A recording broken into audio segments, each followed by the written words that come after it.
Hello, everyone. It's a quarter past, but we'll just wait a couple of minutes more while people are joining, and then we'll start.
Okay, let's start.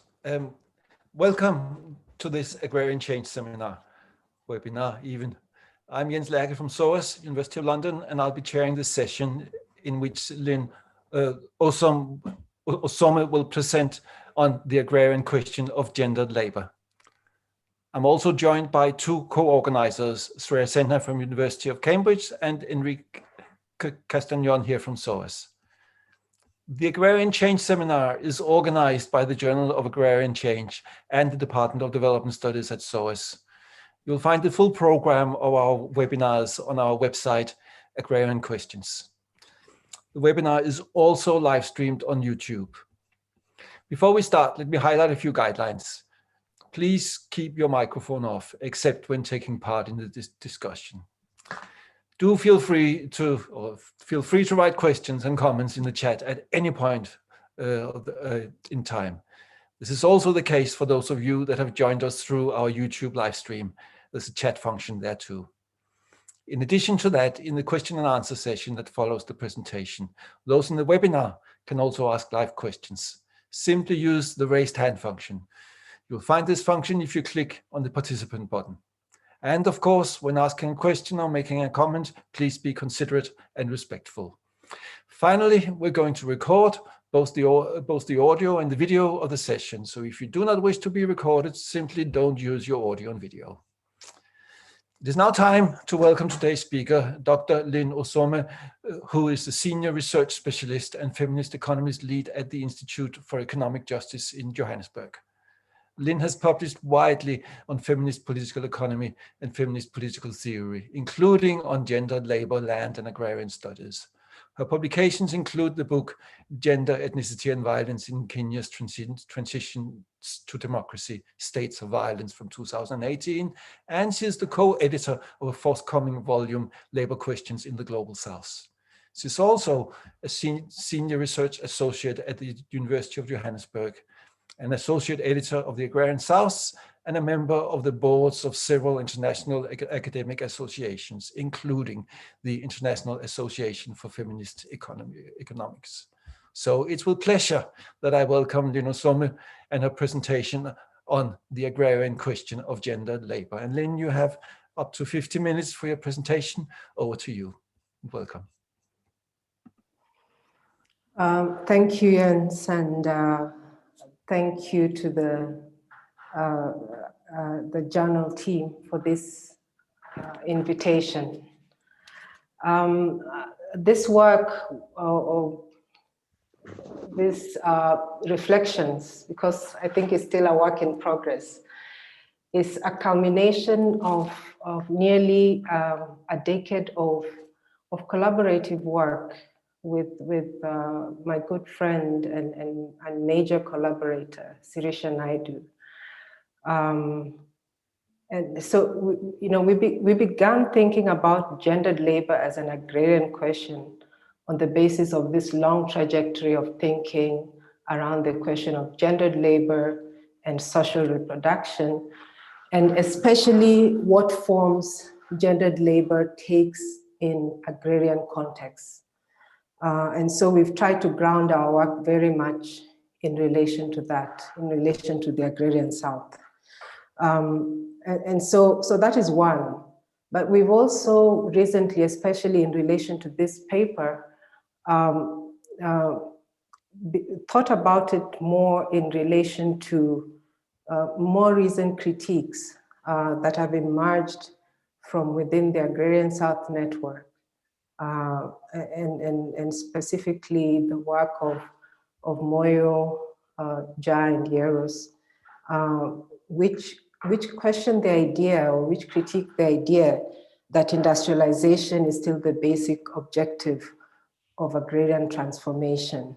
And in this regard, they insist that we cannot think of the national question and its land and peasant components. These the national question and its land and peasant components are not reducible to to industrialization, to the question of industrialization.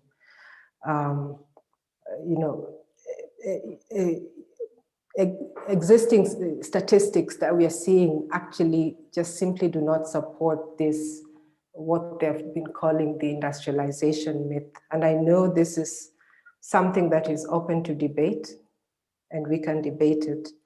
We are seeing this in much of the third world, in Latin America, a lot of evidence in sub-Saharan Africa, with the exception of a few countries, a small group of Asian countries.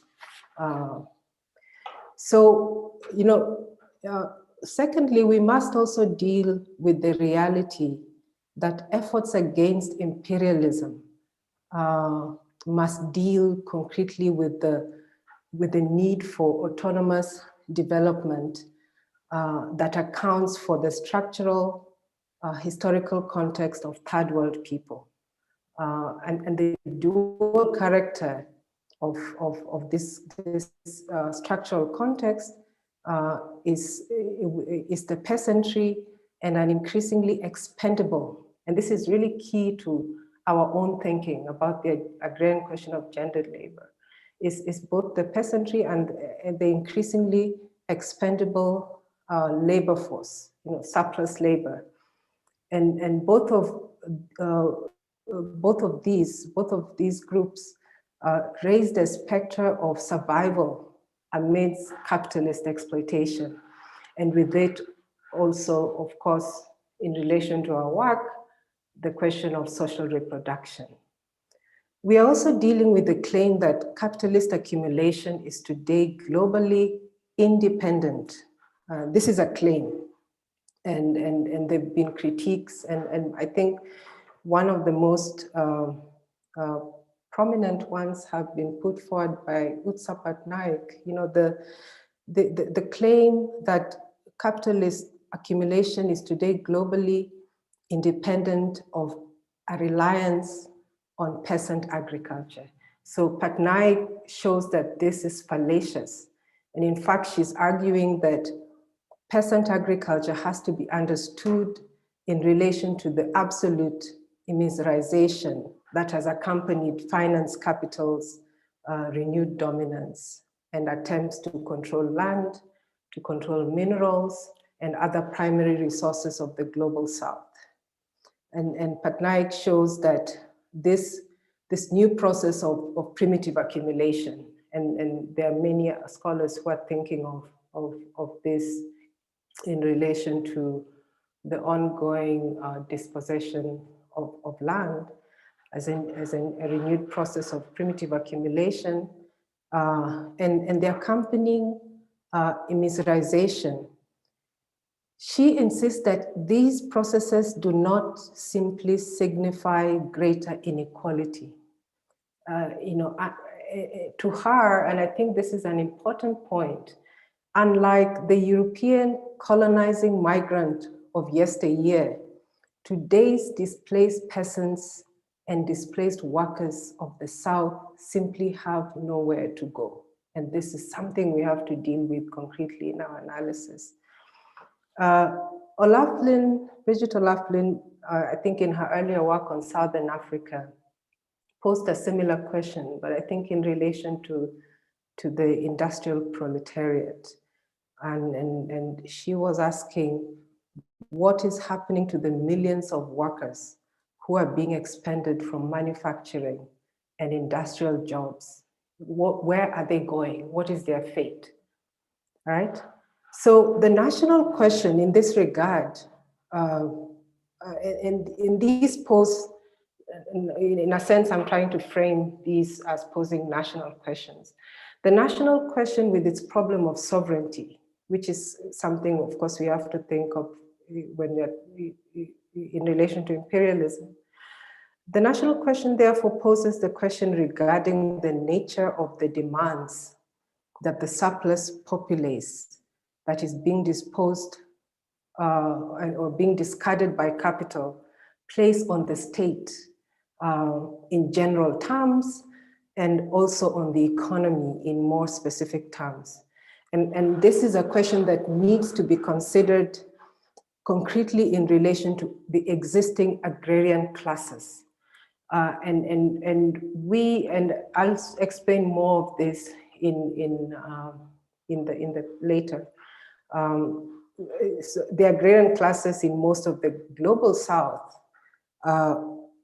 and this is also quite critical in the framing of our argument around the agrarian question of gendered labor.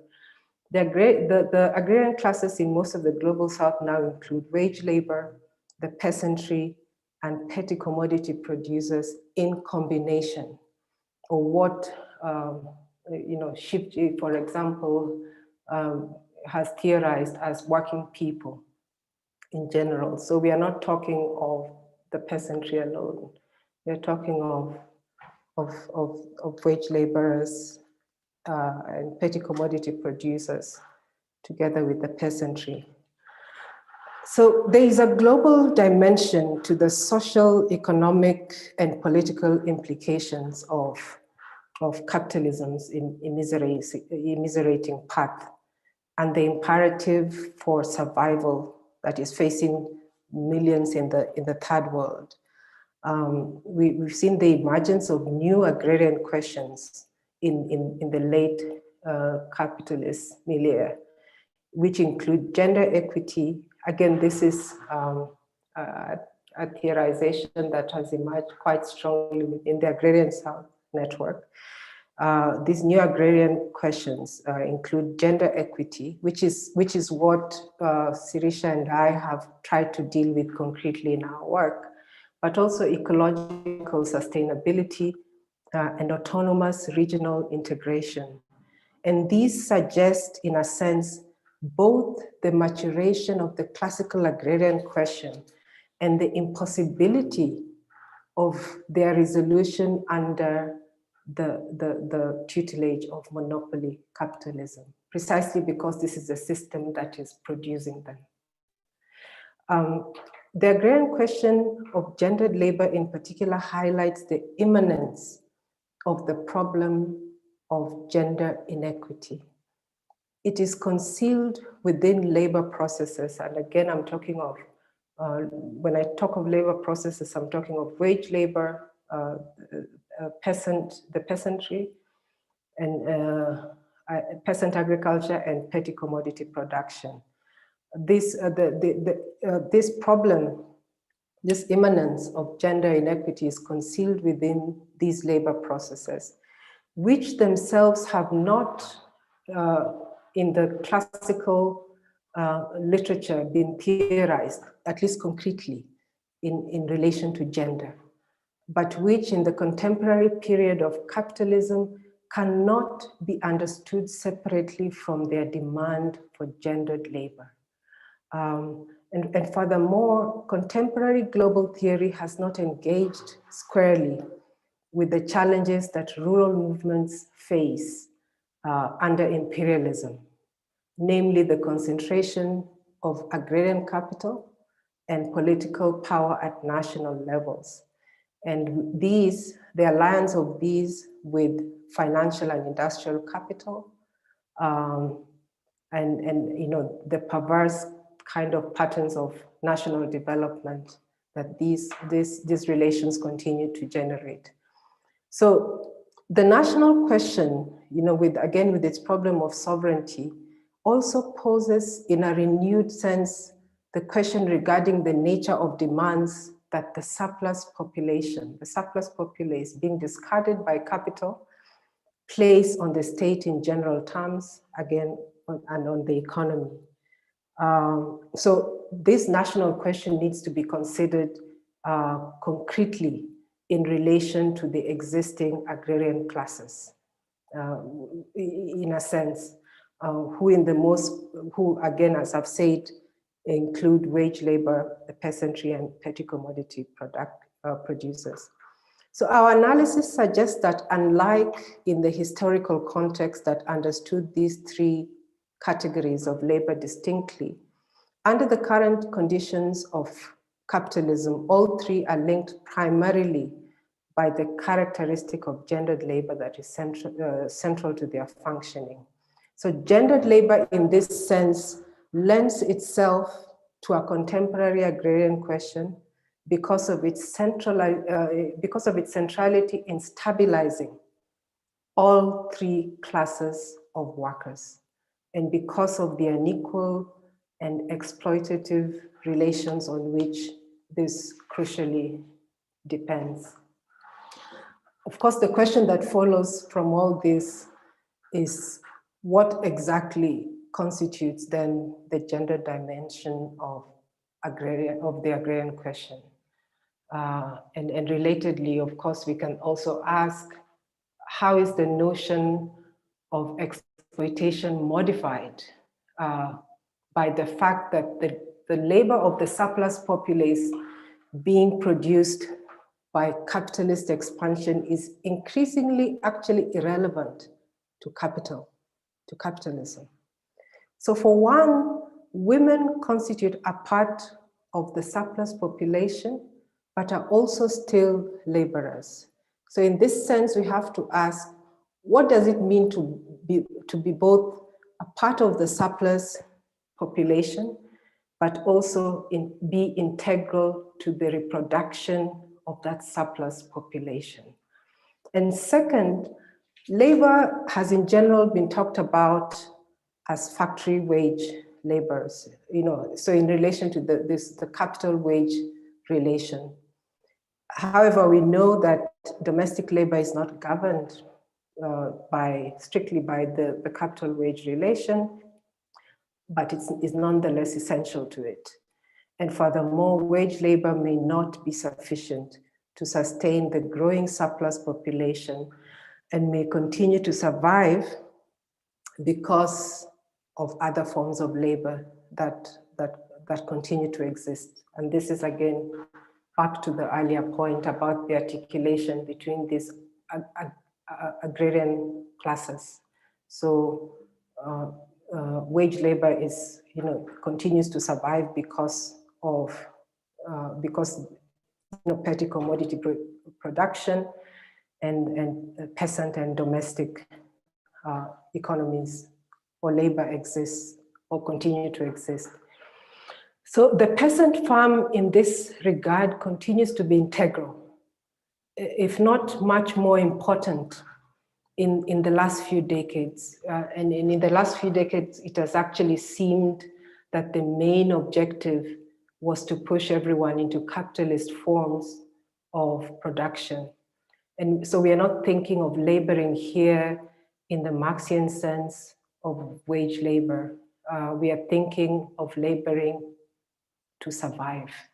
And I think this is core to the argument we are making. Bhattacharya and others have also made this argument in one way or another. So the agrarian economy as such does not disappear. but is somewhat intertwined with the capitalist sector. And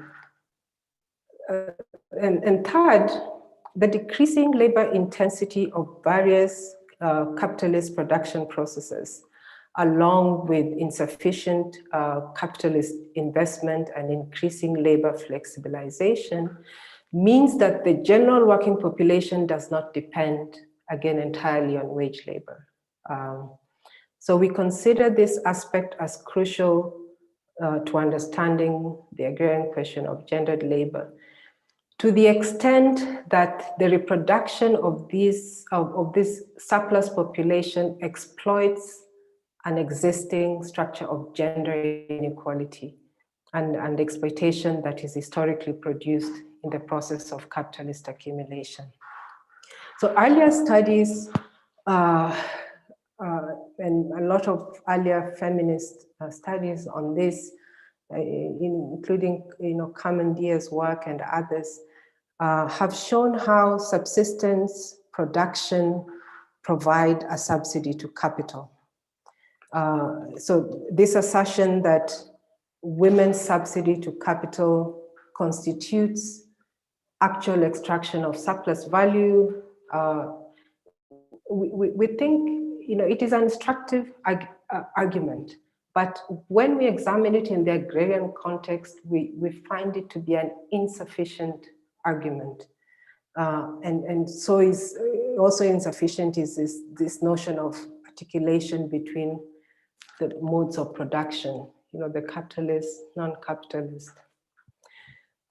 And so in this regard, our analysis departs from these earlier theorizations in three significant ways. The theorizations that have tried to show surplus value relation with gendered labor.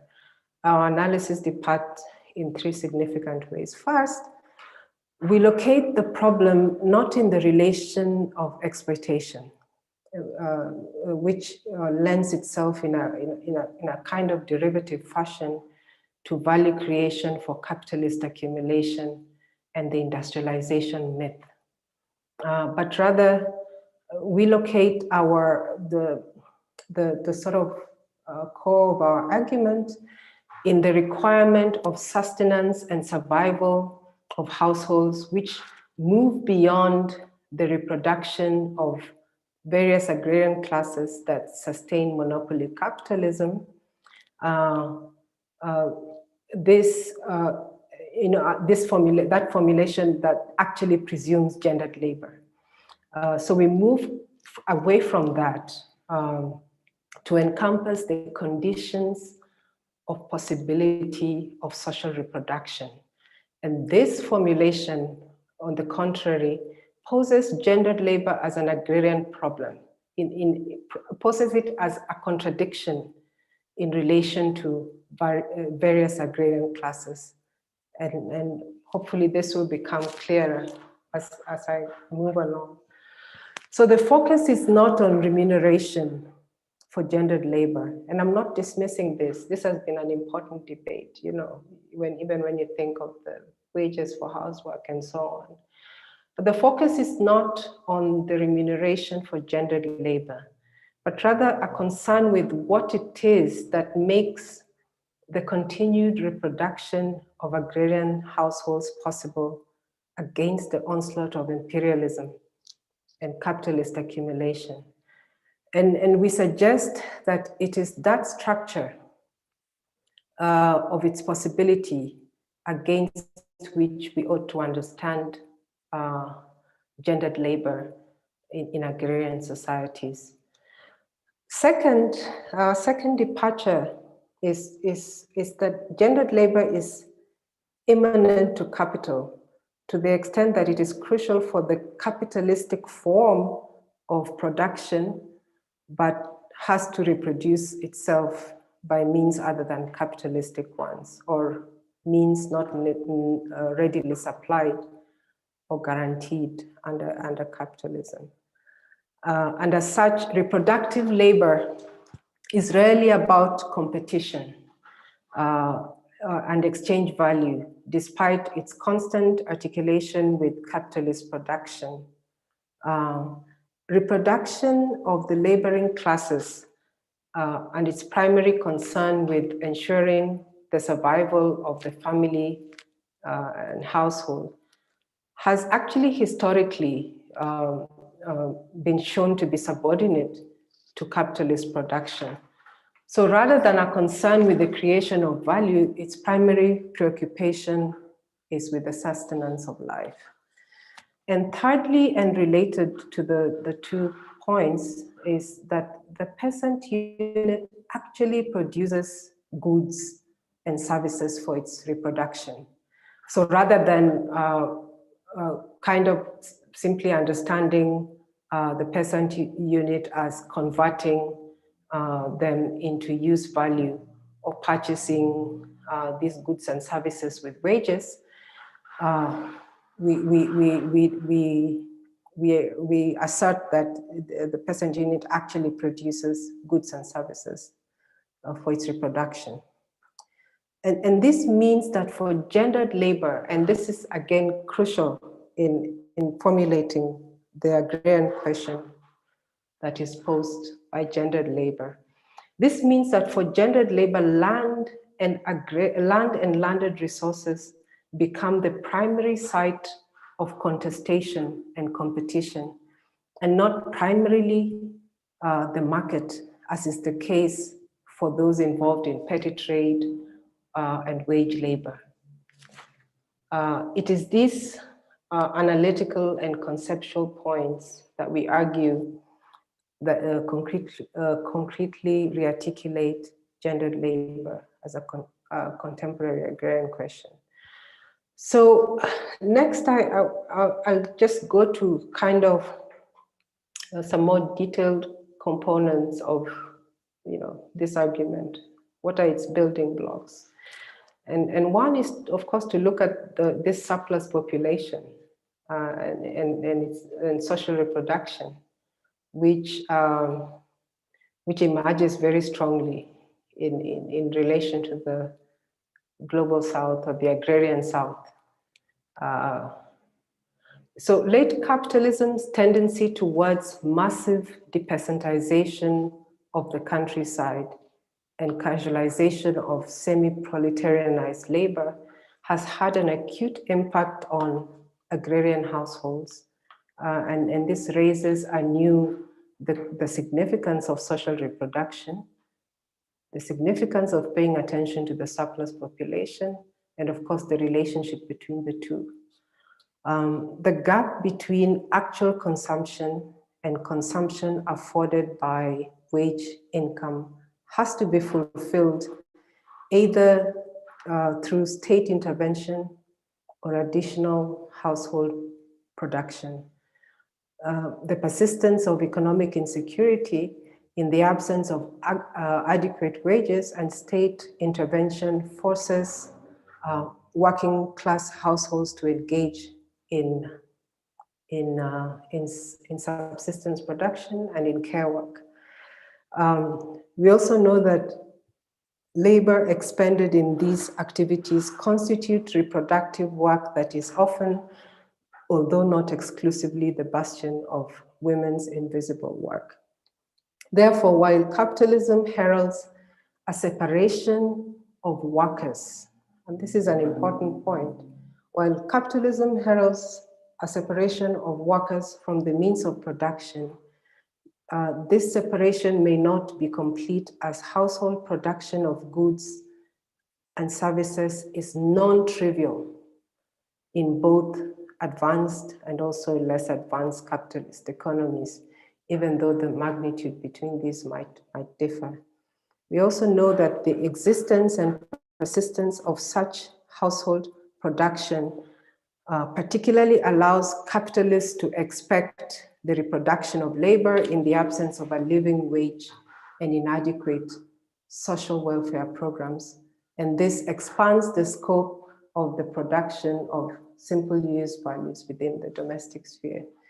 So consequently, therefore, non-capitalist social formations of household and family labor shoulder a fairly large portion of the burden of meeting minimum consumption levels that are essential for daily and generational reproduction.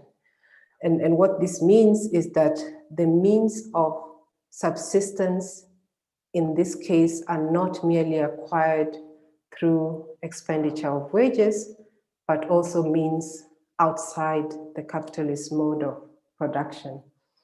So this link between the relative surplus population, and here we are talking of the latent, floating and stagnant population, and so the link between this relative surplus population and capitalist accumulation is already well understood in relation to one, as kind of related to economic crisis, to the difference between open and closed economies, to the fragmentation of the employment structure and formal employment, and crucially for our own analysis in relation to the agrarian South or the global South, in relation to the rise in dispossessed rural populations due to land grabs of private and common land, and debt, and the non-viability of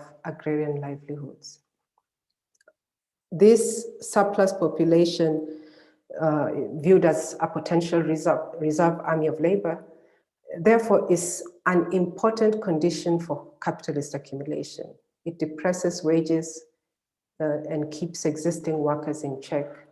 It also offers a release for workers in recessionary times. And I'm talking about, this is literature that many of you will already be familiar with.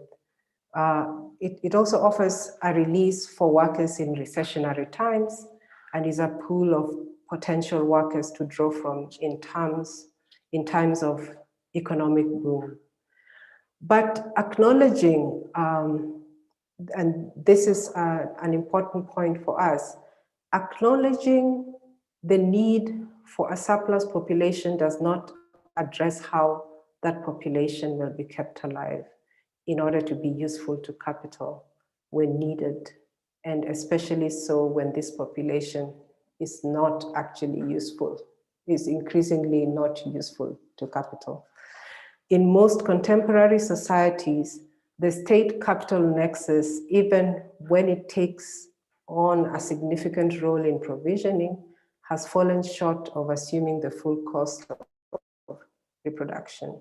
The capitalist demand for abstract and not concrete labor is also such that as long as the class of laborers perpetuates itself, it does not matter which individual laborer is unable to show up for work, a fact which allows capitalists to hyper-exploit their workers without regard to their health or well-being.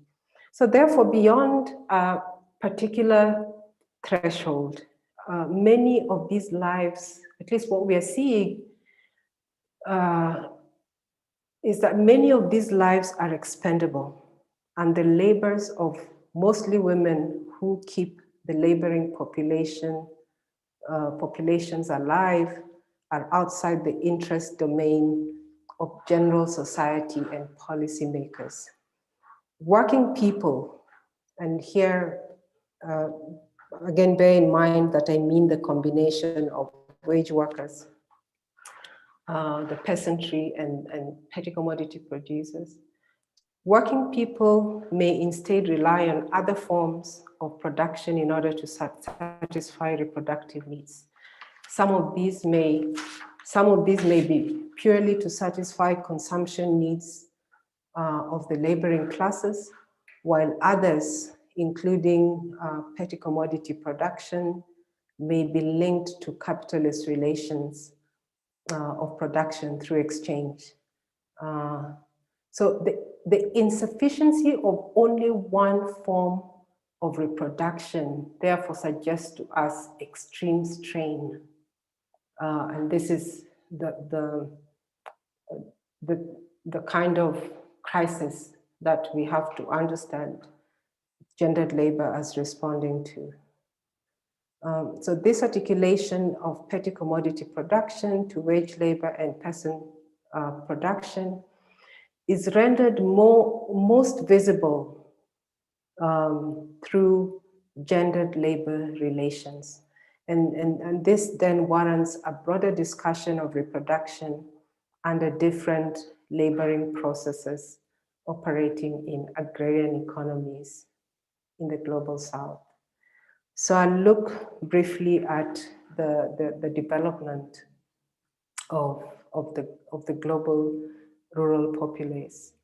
So given the marginality of reproduction of the laboring classes to capital under neoliberalization, reproduction ought to be viewed not from the perspective of capital, but rather in relation to the development of the global rural populace. In a sense, as I've said earlier, that we are really, the argument that links reproduction to surplus value production is increasingly tenuous when we understand the condition of extreme immiserization of agrarian households. So, we are arguing that reproduction in this sense needs to be viewed rather in relation to the development of the global rural population. So, and our work has focused on these three stylized forms of production and reproduction associated with, with different labor processes. And in each we have tried to locate the role of gendered labor. There's not sufficient time to go into the details, but just briefly, the subsistence form, the three stylized forms that we have looked at. One is the subsistence form, where production may be indistinguishable from reproduction and where value takes the form of use value. We are also looked in detail at petty commodity production, which falls within the realm of simple commodity production, and where wages may be indistinguishable from profits. And also, of course, then wage labor, which is subject to specific capital labor dynamics, and the production process isn't geared towards the reproduction of workers, unlike the former two, unlike the peasantry or the subsistence form and petty commodity production. So in the case that women also join the ranks of wage labor, then they engage in a double shift burden of commodified work and commodified care work and other reproductive work.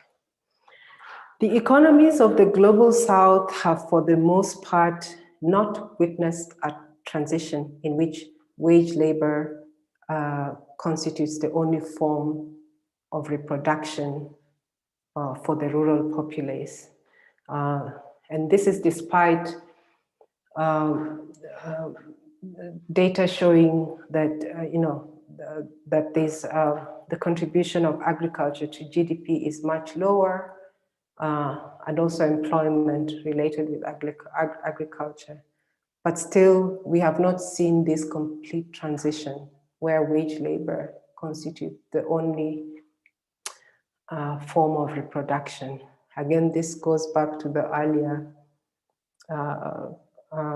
critique around industrialization. Instead, what we are seeing is that subsistence production continues to thrive in rural areas. In many economies, we are also witnessing a resurgence of petty commodity production. And Harris White's work on this has been very instructive for us. This petty commodity production may be carried out in conjunction with both subsistence production and wage labor. The contemporary peasant economy often embodies all three labor processes associated with these different production processes. The global economic conditions, however, do not facilitate nor have demonstrated the capacity to complete the process of full proletarianization. Hence, the significant role that subsistence production continues to play in offering a way to cope with market conditions. The semi-proletarianization thesis that links peasant production to petty commodity production to wage labor has nonetheless, it's been, of course, very central in our thinking. And I think we can't think of this question outside of that, of the semi-proletarianization thesis. But it's also not been, it hasn't sufficiently accounted for the gendered labor that sustains all these three realms in more or less permanent articulation and also contradiction, which is central to our argument. So our argument in this regard is that to the extent that neither peasant farming, no wage labor, no petty commodity production, and these are the primary realms of production in agrarian economies. So neither of these can proceed without reliance on the reproductive realm.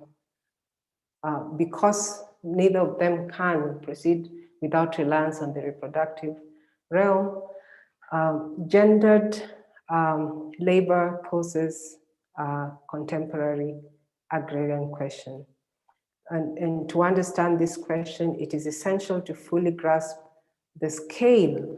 And I think this is an important, it's not just that we are assuming,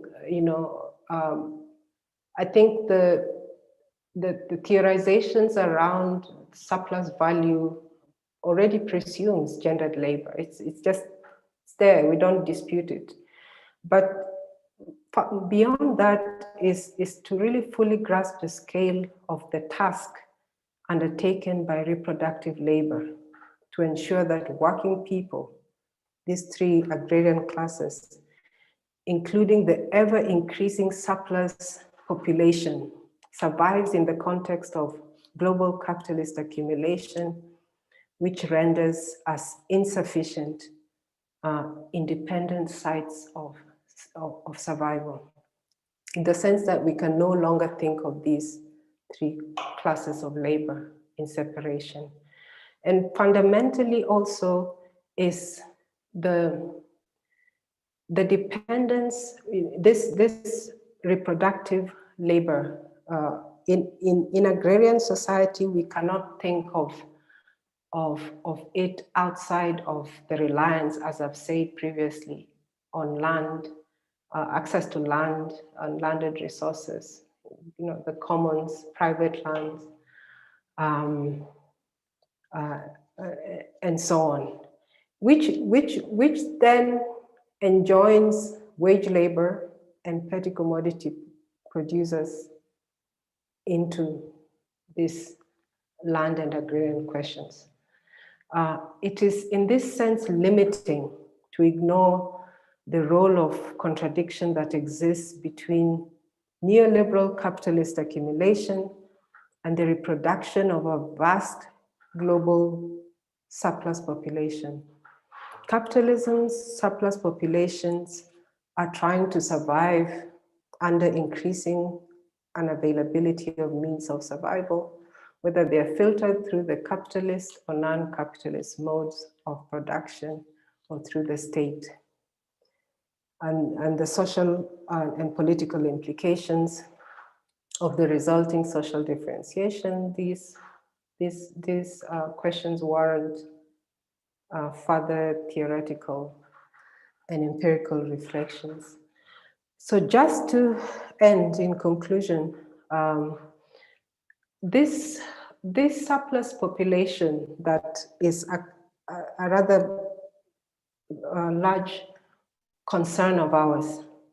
This surplus population has become so massive that while we do not, in fact, know if it is a revolutionary subject, its mere existence is likely leading to tremendous social upheaval, and is an expression of extremes that could go down either a very reactionary path or a revolutionary one. We don't know. The internal coherence of this surplus labor.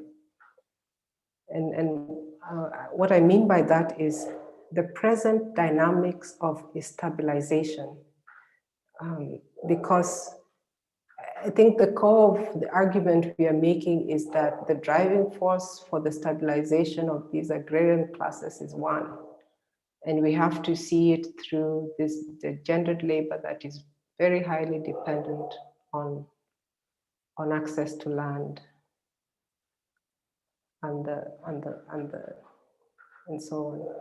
So the internal coherence of this surplus labor cannot be gleaned in any concrete way outside of the social relations that produce them as labors on a daily basis. Furthermore, despite significant differences in the social, economic, and political contexts across countries, there is evidence of a degree of convergence in the conditions of reproduction faced by the working classes, particularly working class women, resulting from a patriarchy that appears to operate in tandem to the capitalist or with the capitalist economic system.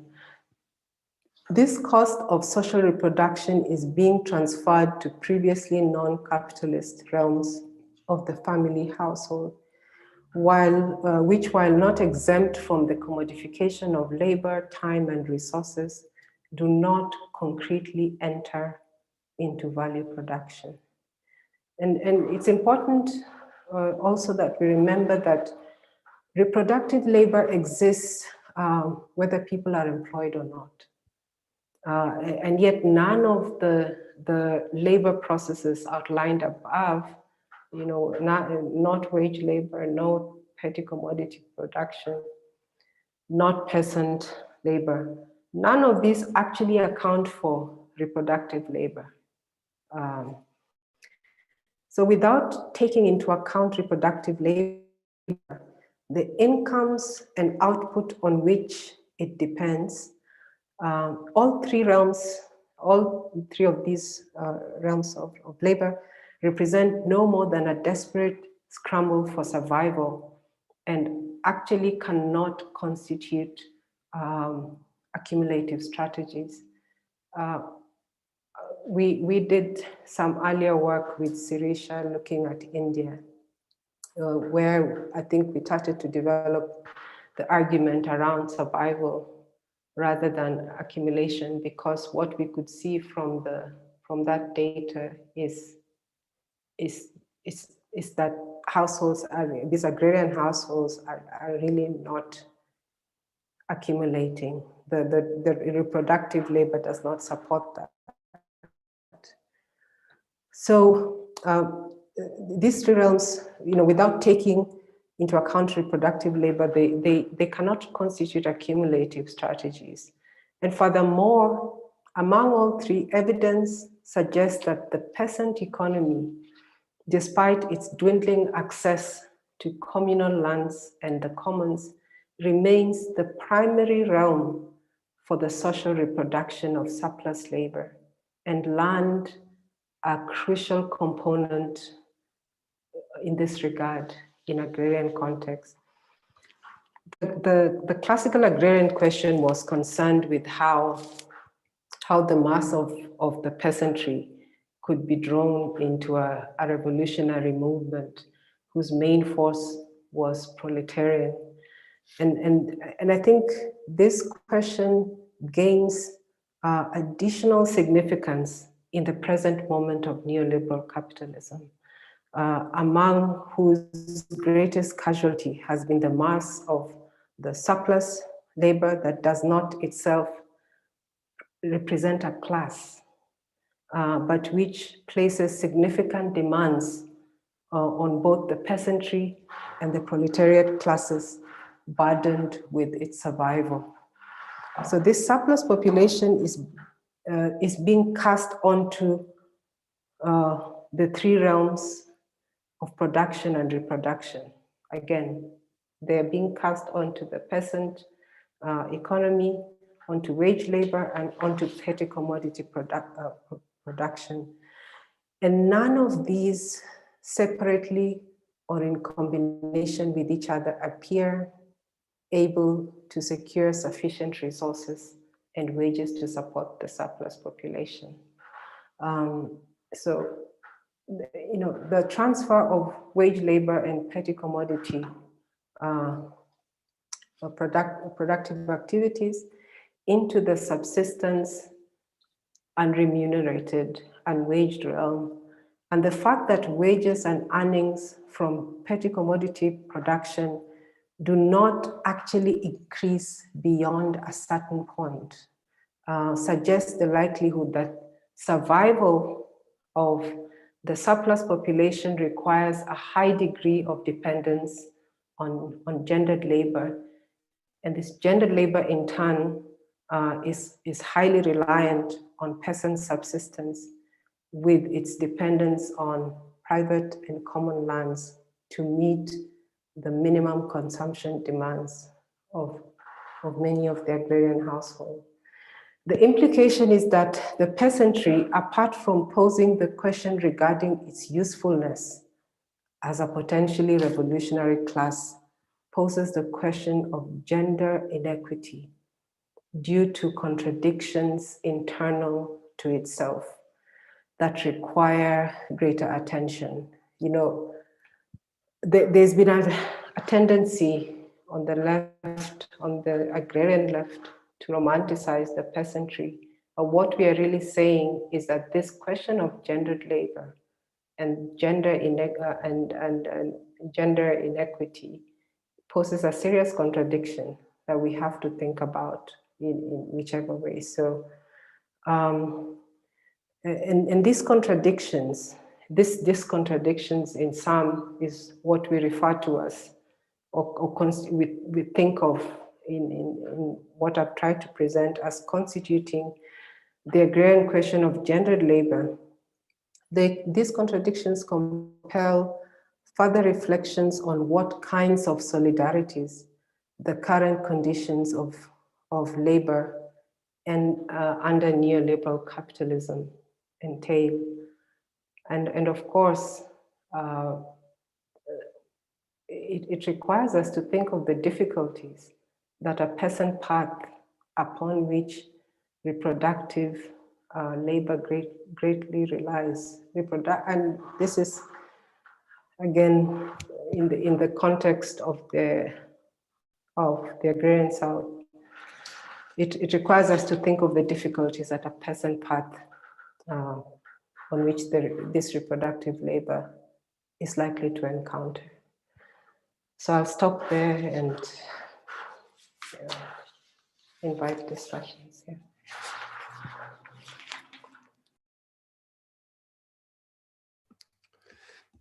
Thanks a lot, Lyn. That was a magisterial outline of your topic and the issue of the gender of the gendered agrarian question. It took in so much. So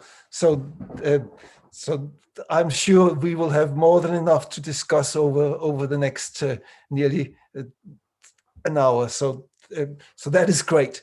So my task now is to open up that discussion, and please, everyone, do post your questions in the chat, and also flag up, raise your hand, metaphorically or technically, on the in Zoom, so that we can register you and take your questions. But just while people are thinking, let me try and just sort of raise a couple of issues. And there's so much to engage with. It's so interesting. So it will be a bit here and a bit there. So apologies for that. I mean, overall, so the critique of the industrialization myths. I thought that was so interesting and so good, and of course this follows also along a number of other scholars that have criticized this. Henry Bernstein, Jan Bremen, Mike Davis. So it's a very strong fleshing out of how to look at that.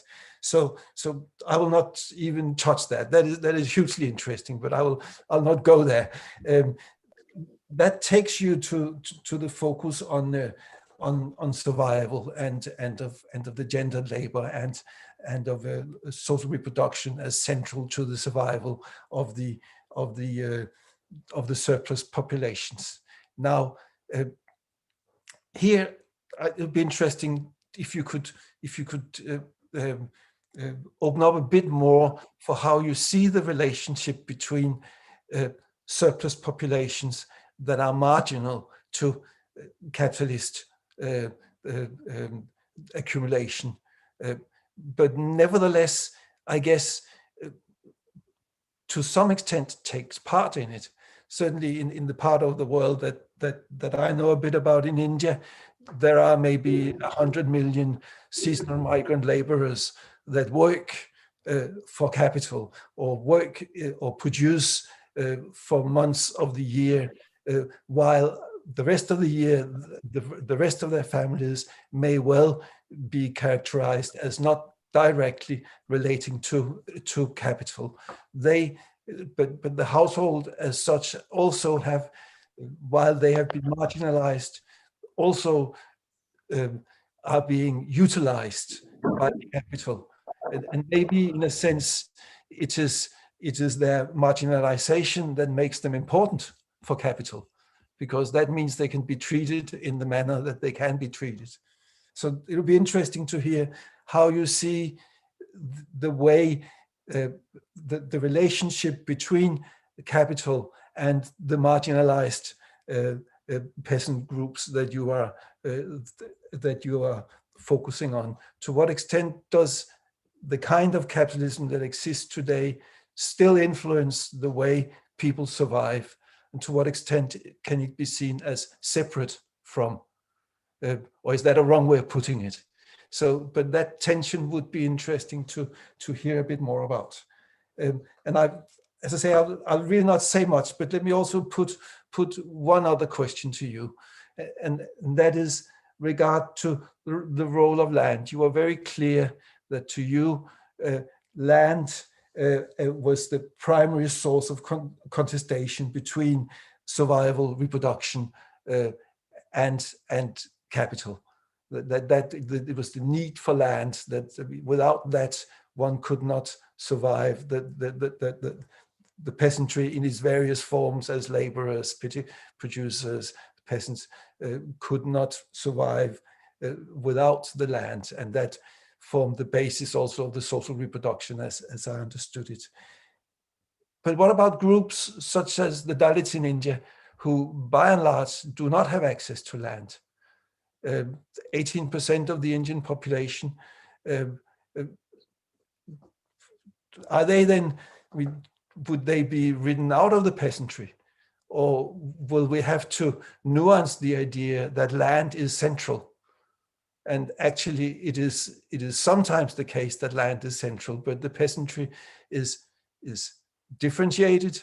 It's not the same across the globe. And one needs to look at it according to the specific structure of the peasantry in particular parts of the world. Or what would your sort of reply to that be? I think that is enough for me to hopefully start up a fruitful discussion, and I'm looking forward to this next hour. Would you like to respond straight away, and then we can take some more questions afterwards? I'm muted. So on the relationship between this surplus population and the ones we are saying are really increasingly, they are marginal. Of course, one, we are talking about how expendable they are. This is, of course, a direct outcome of the casualization of labor, the flexibilization, the loss of specialization in a sense. But I think more concretely, and this is something I always tell my students, sometimes I think we have to think of it in regression.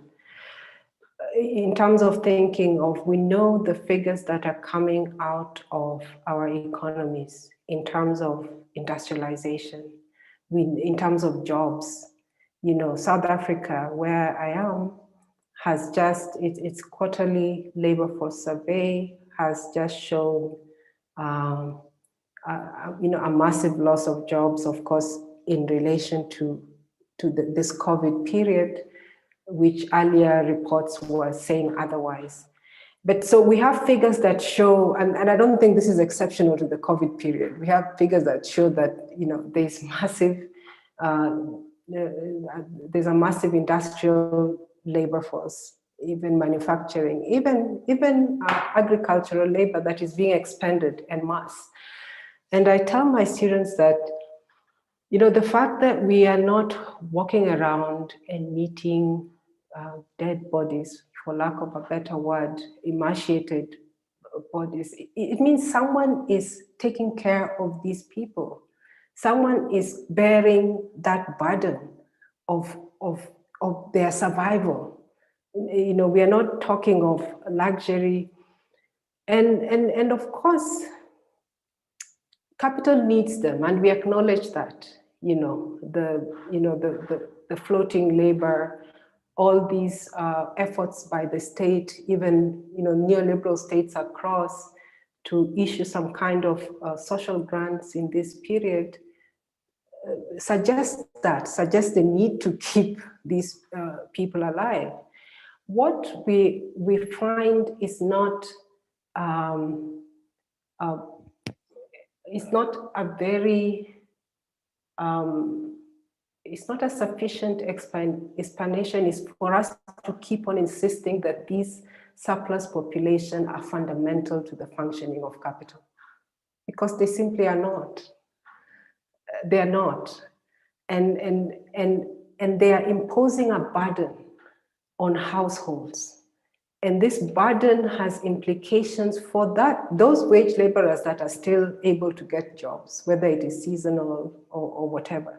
They're imposing a burden on the wage labor, on the petty commodity producers, on the peasantry, which we need to, because this burden they're imposing is a deeply gendered burden. It's dependent on this. So I think that, at a minimum, what we are trying to say, and of course, this paper has been at this point largely theoretical, in the sense that we are not yet drawing on it's empirical data concretely, but we have in previous work. So we have arrived at it based on more empirical work that we have done, is to really kind of look at the backside, or the underside of what neoliberal capitalism means in terms of jobs, and what it can pay for the sustenance of workers. In terms of the role of land as a primary source of contestation, it's a good question. It's an important question. What about groups that do not have access to lands? And that's,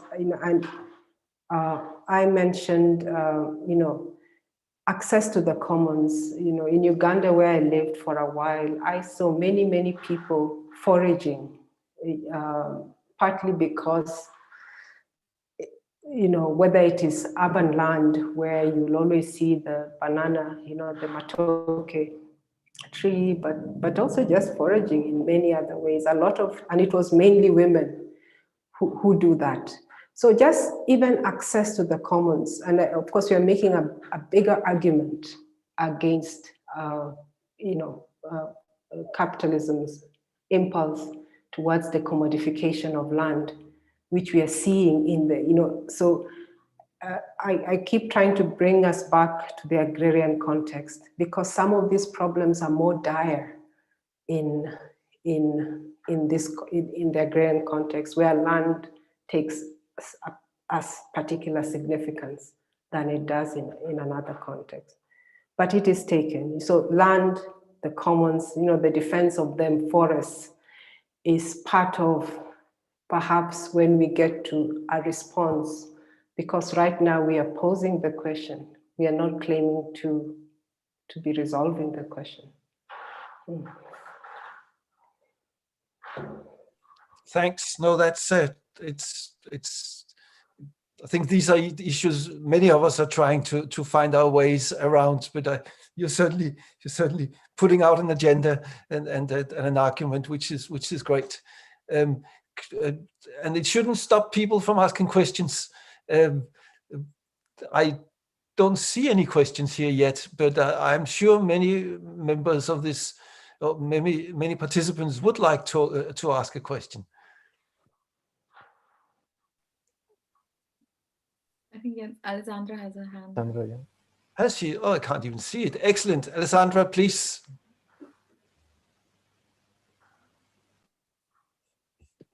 Sorry, it took me a long time to understand how to raise a hand, and now a long time to unmute myself. Hi, Lyn, it's wonderful to see you. And this was an exceptional paper. It's really exciting conversations to be had, despite the fact that it's a very grim picture. So I have, I guess, two questions. And one relates with, terminology, although I would say that because terminology is always, methodology is always political. So I wonder if you can tell us more about some of the choices you make in relation, for instance, of the use of working population and the framework provided by Shivaji, which I find very interesting. And I wonder if that adds something to, or like differs substantially from Henry Bernstein's concept of classes of labor, and if you see it as more equipped to grapple with some of the questions that the reproductive question poses. So if you could sort of, if you can tell us why you think this choice perhaps is better equipped. Some of these conceptual issues I've been grappling with myself. So that is one question. And the second is in relation to struggles and forms of solidarity. And I return to the issue of land that you pose, perhaps in a different way. Once we accept the land becomes so central to the reproductive question of working people, I wonder what happens to our conceptualizations of labor struggles, and if it makes any sense at that point to sort of have any cartography of struggles that might be related to the working class or struggles that are related to survival. Are we conflating the two? Are we looking at then politically at the push towards articulating solidarities no matter what? Which of course then will pose questions in relation to mobilizations in very different ways than the ones that we used to. And I would be really grateful if you could share your views on that. Thank you.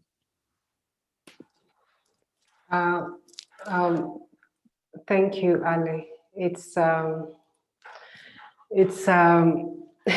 You ask they're very important questions. Very critical, actually, for our formulation. I think that Shivji's conceptualization of working people comes from a broader engagement with the agrarian classes that are emerging in the global South, and the kinds of, in his work, I think it's a he's talked about it in different places, but I think concretely he puts it in a publication that I think appeared in the Agrarian South Journal first, and now it's in a book, the concept of the working people. And, you know, in terms of, he tries to look at this emergence in a more organic way, to include very much he's thinking from a peasant base. He's thinking of precarious workers. He's thinking of course, wage laborers. And he's thinking, of course, his thinking around it is around the question of the super exploitation. So in a sense, I think his notion encompasses, we could actually look at it in terms of the question of social reproduction, although that is not his primary concern. I think that, so compared to laboring people, which I used to use, the laboring population, and I think it's fine, you know, I think they're collapsing. I don't think there's a hard line between them. I think, though, that context matters. And you know, labor itself, and this ties to your next question actually, you know, what are we to do if we are now moving away from this labor and, you know, thinking around exploitation, and now we are moving to the question of survival. And I think this is not just the work of agrarian scholars. This really has to be, in a sense, what we are seeing, the reality is that we can't think of the working classes in that, again, in the agrarian South. It is not possible. Because what is labor if you're not thinking of the possibility, the conditions of the condition of possibility of that labor every day to capital? Is the failure to acknowledge, and again, Ale, we use, you'll notice that I talked of working people and also agrarian classes and collapsing them. Again, it's just pulling us back to context. But, you know, in our own analysis, it's simply not possible to look at, to identify this sanitized subject of capitalist accumulation, that is a wage laborer, and divorce them from the concrete context of, you know, even the idea of work itself and what it takes. And our own analysis is to say that labor in the agrarian South cannot be thought of in a way that is divorced from the regime of gendered labor that reproduces it. But the major problem and the major intervention I think we're trying to make is that thinking about it in relation to exploitation is really kind of instrumentalist. It really kind of still wants to believe that there's a state that is trying to sustain its population in tandem with capital. So we keep talking about this alliance between the state, you know, the state-capital relation, but it's still an insistence. And in reality, it's not just that this labor is expendable. It is that there's such a core of that responsibility of sustaining people who really kind of have nowhere to go, that has been loaded onto mainly women, but I think, of course, not exclusively women, that we have to think of it in broader ways. So I don't think it poses a contradiction to labor struggles. I think, on the contrary, labor and traditional labor organizing has to think in these agrarian terms. I think that's just where we are. And I think we can't run away from it. If you're thinking from the perspective of agrarian economies, and our work is to also show these articulations more clearly.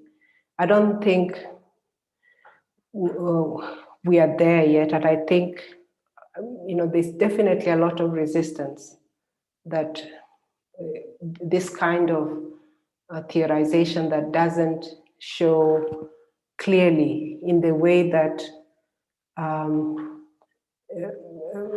we were able to show the exploitative relation. How do we show survival? Why should it matter? And how does it matter? I think that's where we are. But I think we have to deal concretely with it. Because yes, as Jens was saying, these people are still important to capital. It's just that capital has ceded the space of their reproduction, but someone is carrying that burden. So it's a political question, but it's also an economic question. I think that's where we are going with this attempt to conceptualize it as an agrarian question. Yeah. Right, thanks.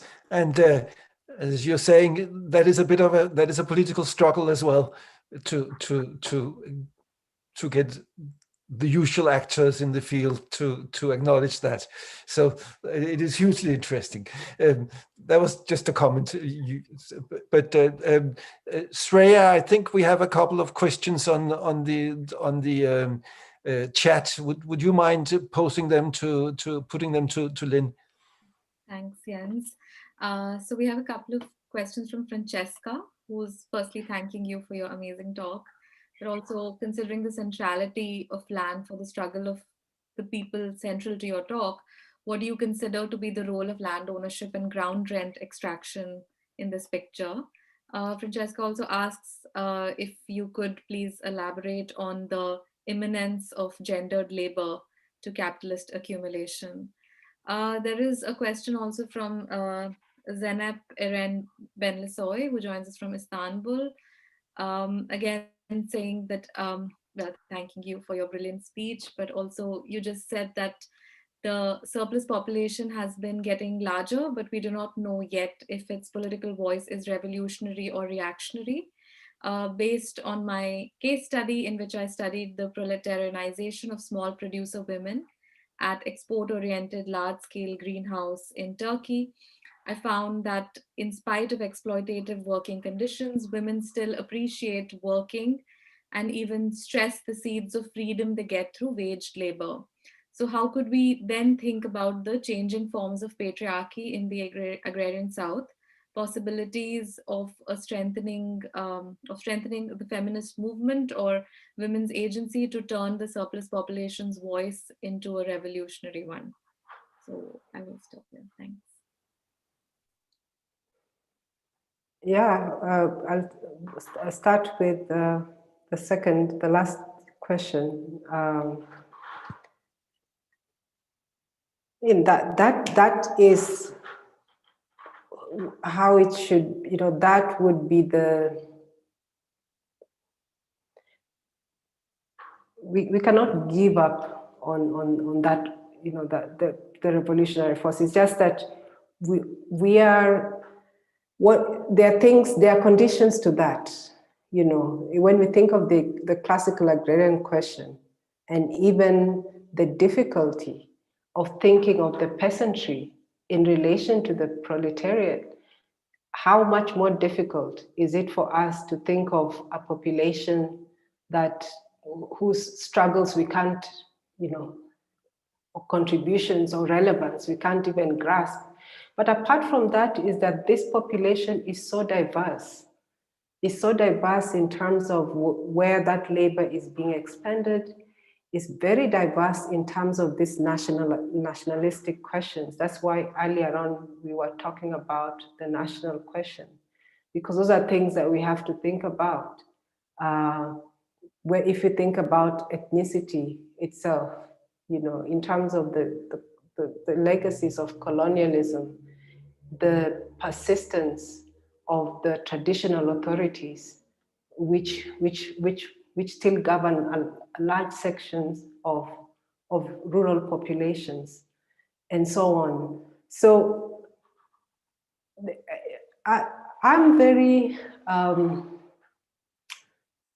cautious about this kind of romanticism that wants to see a solidarity between every suffering population. We are certainly saying that with the peasantry, we have to move away from that romanticism because of these deep contradictions that gendered labor poses within the peasantry. We can say the same for the surplus population. It's not a monolithic group, and we have to be very careful. It is one thing to identify these masses of labor that are being expended, but it's quite another thing to say we are all going to organize and defeat this force, because a lot of the peasantry is also trying to if you think of the different categories or classes within the peasantry itself, are just, there's questions of, we can't assume solidarities in that sense. So yes, that is there, questions of agency are there.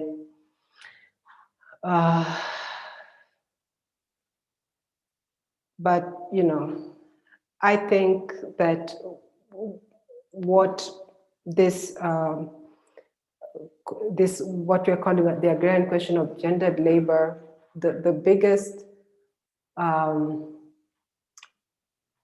of contradictions it puts forward is the ones that relate, the structural questions that, and I think this relates to the question of immanence, where, in a sense, as I said, gendered labor is, it is crucial for the capitalist form of production, in the sense that, and this we know, this is not a new claim,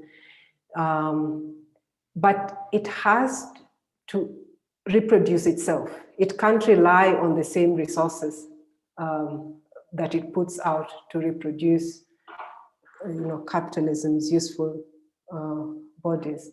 So again, we have to put this apart, but we have to deal seriously with the fact that gendered labor is embedded. It's not something we can deal with in separation. It is something that we have to put another term, Ale, is to look at the world of work in all its, there's no way of thinking about it outside of that. But there's also, at least what our analysis is showing us so far, is that there are many elements that we have to deal with in terms of the characteristic of this surplus population. The question about land ownership, I'm not convinced that that is the route we should be pushing. That's, the kind of liberal discourse around rights. We know this, even the World Bank has acknowledged that titling and giving women land titles brings them closer to the market in ways that, if you're giving a lot of poor women land, or women who are trained are immiserated in the ways that we are describing, the first thing they're likely to dispose of is land. We are likely to see more forms of differentiation. I'm not throwing it out. I think it has worked, but I don't know if studies, from the 90s, from the late 90s, we began to see that this was actually not the way to secure kind of the resources for women, especially poor women, rural poor women. I think that more, maybe the middle classes might benefit more. But I think we have to think more in terms of, you know, critiquing these property relations, these, you know, the titling, land ownership, because it's part of the resolution of this question that we are posing. If you're saying that land is indeed critical, are we going to continue the concentration? Because land concentration is one of the things, and in fact, studies in Uganda and other places have been showing that the large scale land accumulation that we're seeing is not even happening in these huge swaths of land. We are increasingly seeing many small pieces of land being concentrated and dispossessed. So again, we have to be careful with this approach. Okay, should we stop that round there? Please do sign up for questions in person as well. But that said, there are 3 more questions on the chat. So Enrique, I think you said you would be happy just to put them to Lyn now. Sure, James. Yeah, yes, there's 1 comment and 3 questions. So the first comment comes from Sirisha, and she says that regarding working population people, the current farmers' protest in India is one example of how survival becomes a focal political sort of demand question and pushes the politicization across groups, classes that constitute the working people, including wage workers, farmers, and industrial working classes. So perhaps, Lyn, you would like to comment on that. And then we have 3 questions. The first comes from Bhupendra Kumar. She thanks you, Lyn, for the wonderful talk and asks, how do you see intersectional identities, for example, race and caste, and they are subjugated labor, you know, as part of your theorization of the agrarian question of gender labor? So that's 1. The second question comes from Ashley. She also thanks you for the fantastic talk and asks, how would you go about conceptualizing differentiated social reproductive strategies within and across surplus populations? And the final one comes from Jonathan.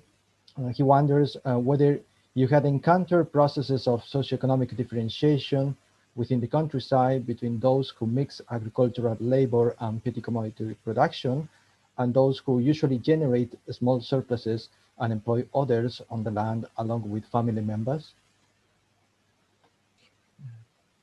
Okay. Please.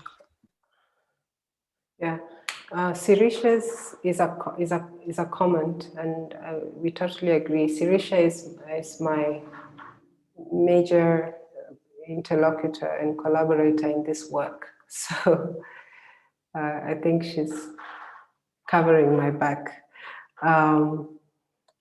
With regards to intersectional identities, I think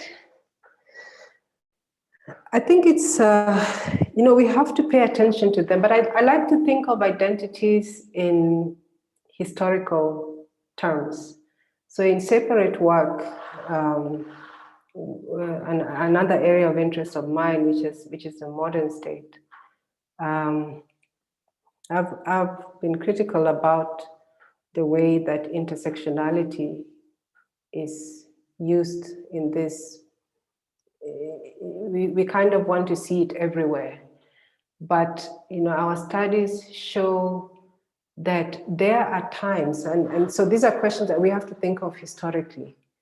So there are times when, for example, my work in Kenya showed times when peasant women were being dispossessed of land, and this was accompanied by violence, you know, political violence, which we've understood in relation to electoral cycles. But one of the really interesting findings from that work was that there were times in the course of that violence. So this was looking at a period from independence to the 2007 elections, and also specifically in the course of multi-party politics and election. And there were times when actually the dispossession of women and the violence they were experiencing as a result was, I'm saying hi to the child, the violence that they were experiencing was overdetermined by their class positions, right? So this violence was affecting specifically poor working class women and the peasant women. But there were other times when I found that ethnicity, their ethnic identities overdetermined their experiences of dispossession. And this was something you couldn't understand outside of the broader political economy of, you know, the sort of remnant colonial contestations around land, of course around political leadership and access to the state, which always mask deeper contestations around resources. You know, in a country such as Kenya, where our historical land question has not yet been resolved. I don't even want to talk of an agrarian question. But so these identities matter, and we should bring them in because they are part of those contradictions that I was pointing out are to be found among not just the surplus populations, but also the working classes. We know this, the wage laborers, the peasantry, the petty commodity producers, and these are always instrumentalized by the elite, those in power, by the state, by capital. But my only qualification or insistence is to look at them historically, because that really tells us more, and that informs our struggles more concretely in terms of which are the social forces that we can draw from at any given time. There's a question on conceptualization. Conceptualizing, could you say that again? Yeah. It's conceptualizing differentiated social reproductive strategies within and across surplus populations. This comes from Ashley. Ashley, unfortunately, I can't answer that question in any specific way. Because as I say, this work is still really, it's really kind of a theoretical outline based nonetheless on existing empirical, secondary data. But you can, I can make a concrete comparison with Western, economies of the global North and economies of the global South.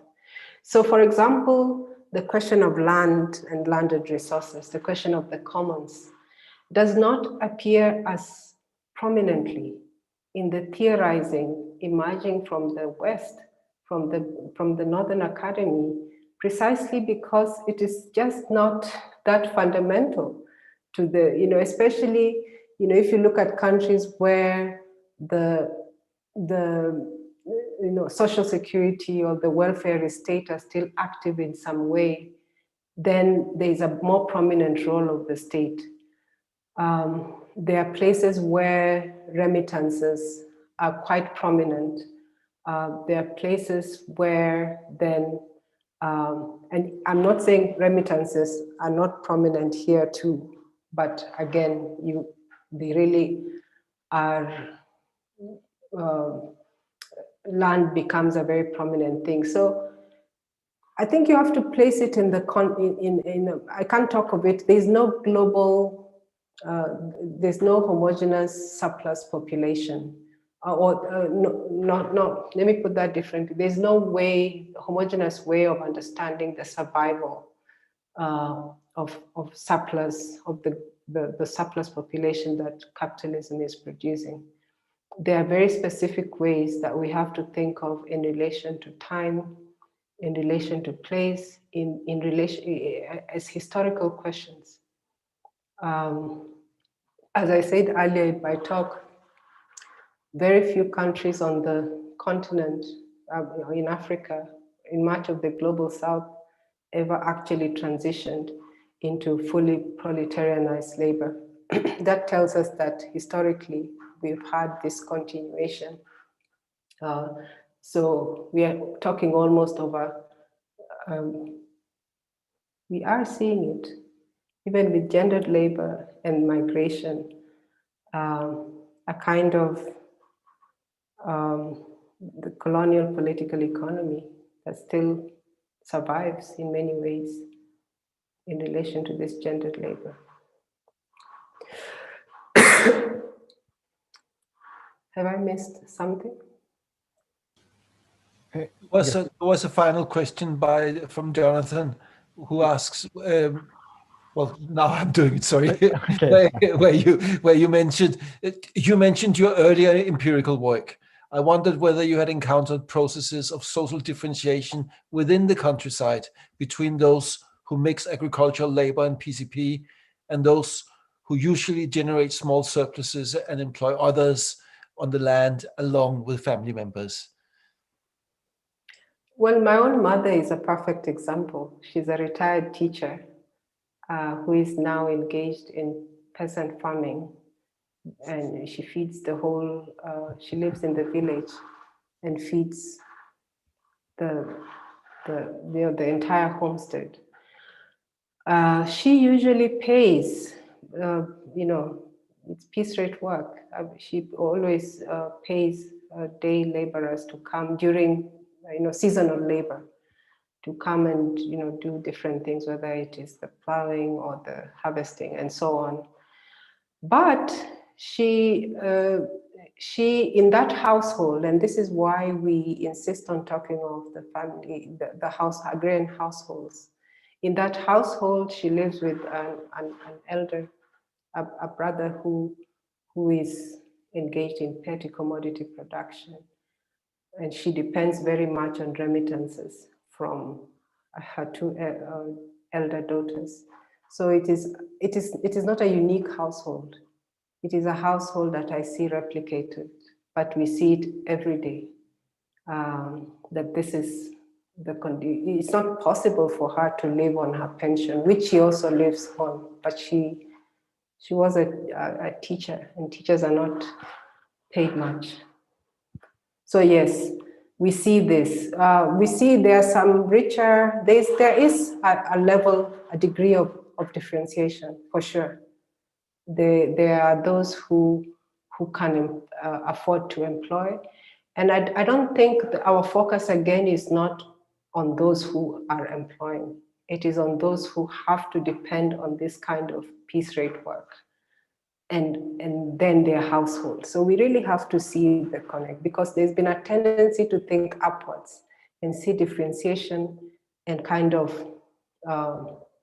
think of it in a kind of generalization to suggest a move towards that. But I think we have to see it in terms of the labor itself. Yeah.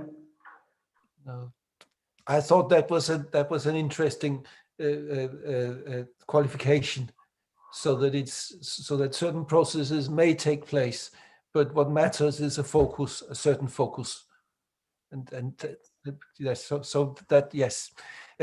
So I'm talking also because we actually have no more questions right now. We have a comment from Elena Baglioni, which thanks you for your amazing talk.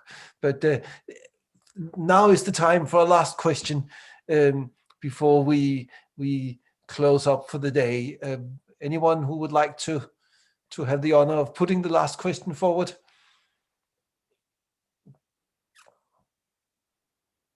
No.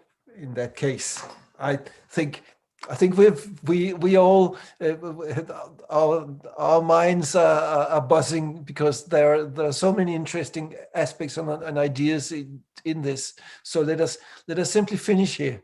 and it is 5 minutes to 7 anyway.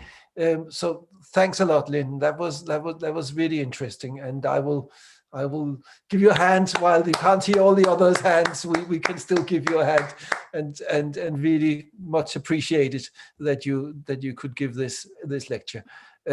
Let me also thank you. You're welcome, and thanks to everyone who have participated. Let me also just mention that our next seminar is next week, same time, where Cara Gras from the National University of San Martin in Buenos Aires will talk on agribusiness expansion and social reproduction in the Chaco region, Argentina, the everlasting promise of development. So, and that will be the last seminar of this term, or last webinar of this term. But thanks once more, and thanks to everyone. Thanks, Jan. Thanks for the invitation. Pleasure. Bye-bye. Bye.